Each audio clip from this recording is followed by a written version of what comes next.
Okay, welcome everybody. I'd like to get started. We're just a couple minutes late, but let's get going. So, let me hit play there.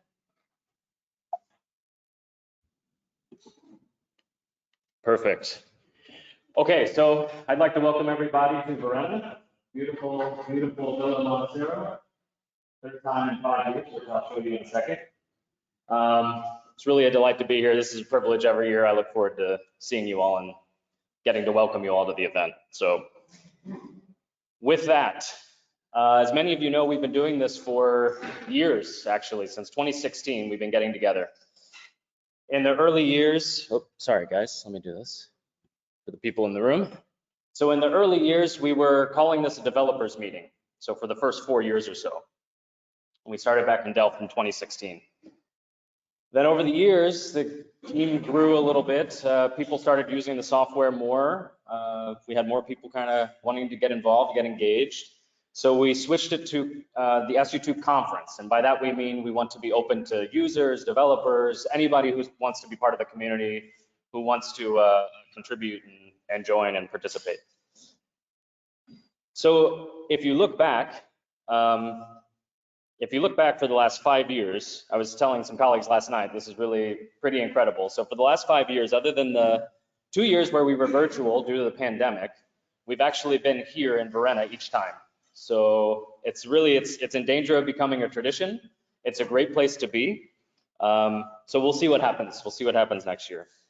But before I go any further, I want to stop and thank some people who helped us make this happen.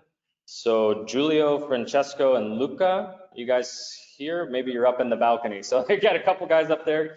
So I just want to say thank you to these guys and give them a hand for organizing everything. It's really a lot of work. So.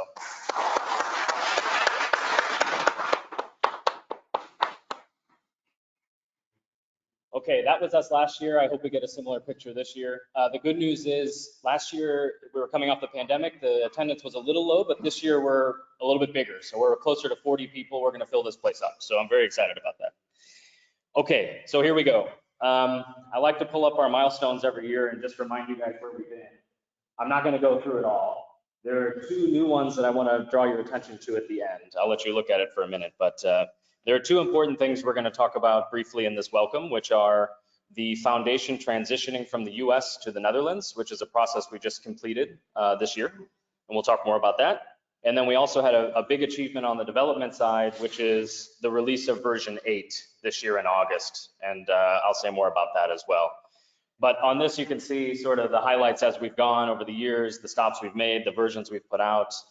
It's getting cluttered. I thought about this year, maybe even taking out some of the years, and I think next year we're gonna have to downsize again. So that's great. I love to see this pile up.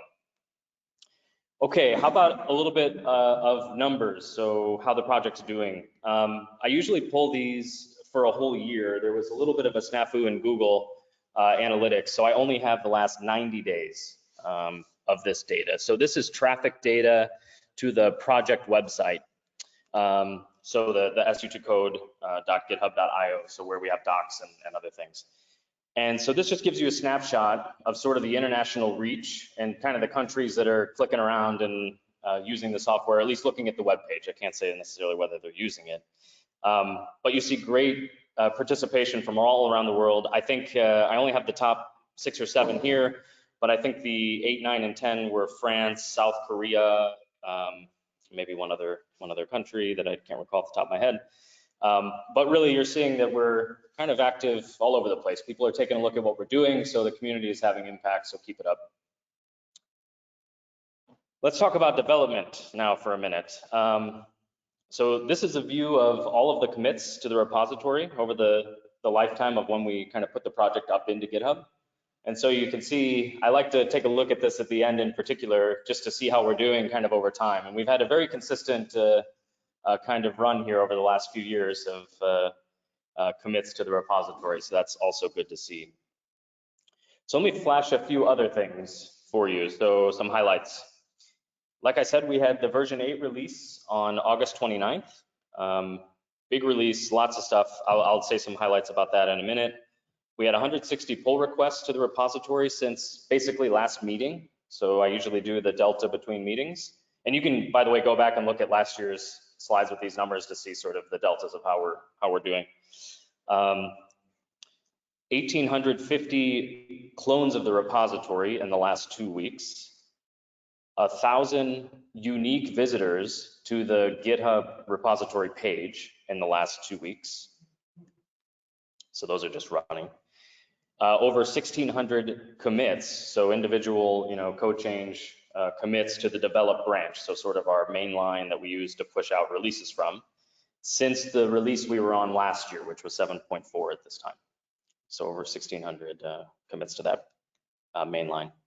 And I usually put up the number of forks on GitHub as well. This is just sort of a proxy of how many people are in the community maybe forking the software and doing things with it, even if we don't really talk to them. So that number keeps growing. Not necessarily all active, but it's just a proxy to see how active people are with our repository. So I mentioned that we put out version 8. This is a very exciting thing. There's no way I could go through the whole list. So I've put a link to the full list of contributions. If you go look at the GitHub release page for version 8, you'll see everybody's major pull requests with the handles. You'll see all the work that was done. It's really quite a list, so I encourage you to go take a look. Just a couple highlights. There was a lot of work with the Python wrapper in this release. Combustion was released, which is a big feature that's been in progress for a while, so I'm very excited to see that. Number of things related to discrete adjoint solvers, data-driven fluid models, and some SST cleanup. So a lot of these things you're going to see talks about in this meeting, but there's so much more. So here I just want to give a kudos to Pedro and the team for organizing, getting the release out. I think it's a lot of work, and it really, yeah, if you go see that list, it's impressive. So well done to the development team.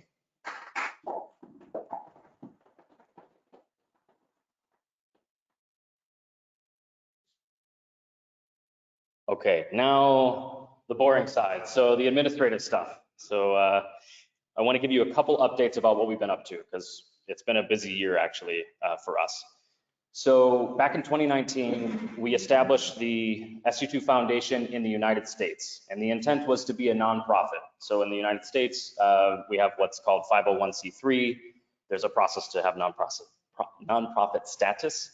Long story short, it was very difficult to obtain, and there was a lot of overhead in maintaining the foundation that we had established in that state without nonprofit status. So to make our lives a little easier and to lower the overhead and the burden of maintaining things, we've decided to move to the Netherlands, where we've established essentially the exact same foundation under Netherlands law.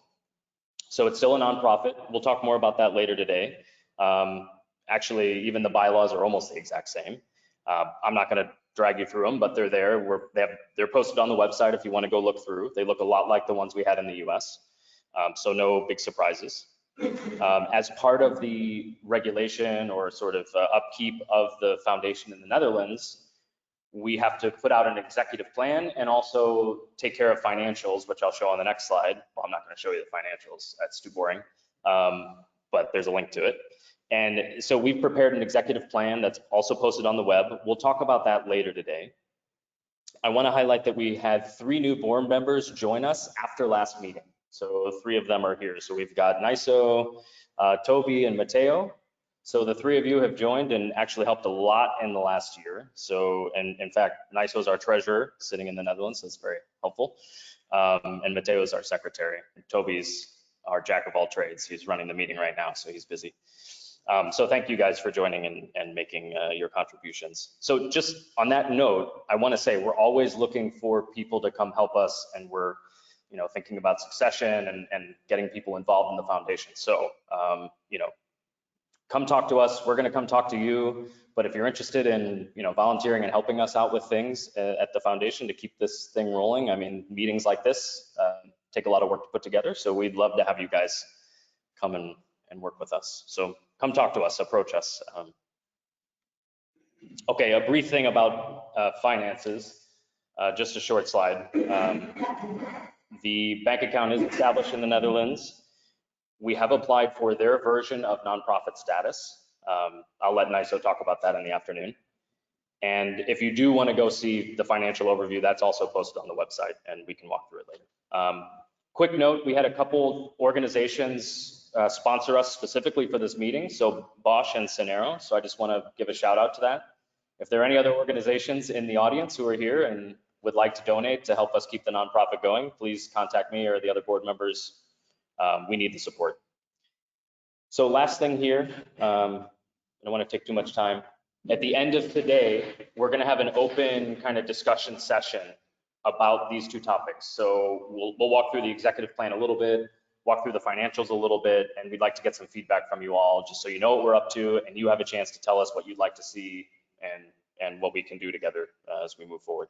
So that's at the end of the day. It'll be kind of an open discussion. All right, with that, I only have a couple more slides. So this one is more programmatic. So the meeting here is going to be, everything is always posted to the main website. So this link here, we're going to have the agenda there, but also links to the meeting itself, the slides, everything goes on that one website. So use that as home base. As I said, we have a few more people this year, which is excellent. So we've got about 33 talks. We're going to keep the same 15-minute talk format. So the idea is keep 5 minutes for kind of questions and transitioning between speakers. 2 days, 4 sessions per day. We have the breakfast for those in attendance. We have the breakfast. We're going to have coffee breaks in between in the morning and afternoon, and also lunch is provided all down in the tent. If you're in the virtual meeting and you have questions, please use the GoToWebinar chat. We're going to monitor that. So at the end of each talk, we'll take a look at what's there and we'll pass the questions around.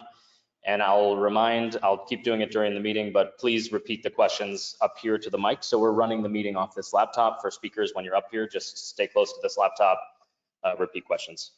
Okay, and we have a special third day this year, which is the Turbo Workshop. I'm just going to flash this. I know I'm running out of time, but Matteo and colleagues have organized a very nice workshop for the third day here, specifically geared toward turbo machinery. So, and it's going to be a little more hands-on. While the first 2 days are primarily talks and discussion, this day is a little more hands-on. So look forward to that. Okay, let me just throw this up, animate it. We're going to do awards as well. So we did this in the last 2 years. I think it was very successful. So we have 2 awards, and I'll let you read this later. We're also going to post this up to the website, along with the links to vote. So 2 awards. One is award for contribution to the community. So peer nomination, whoever you think has contributed the most to the community, code, organization. It doesn't have to be just development. It can be anything.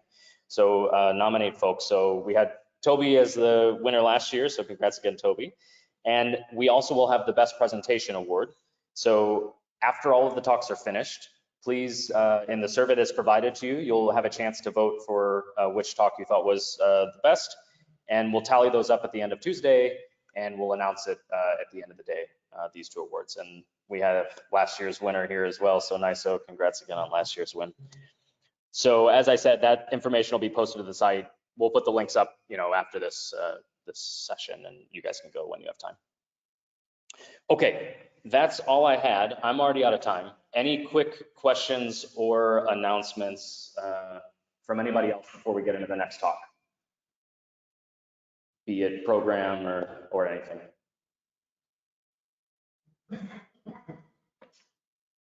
No? Okay.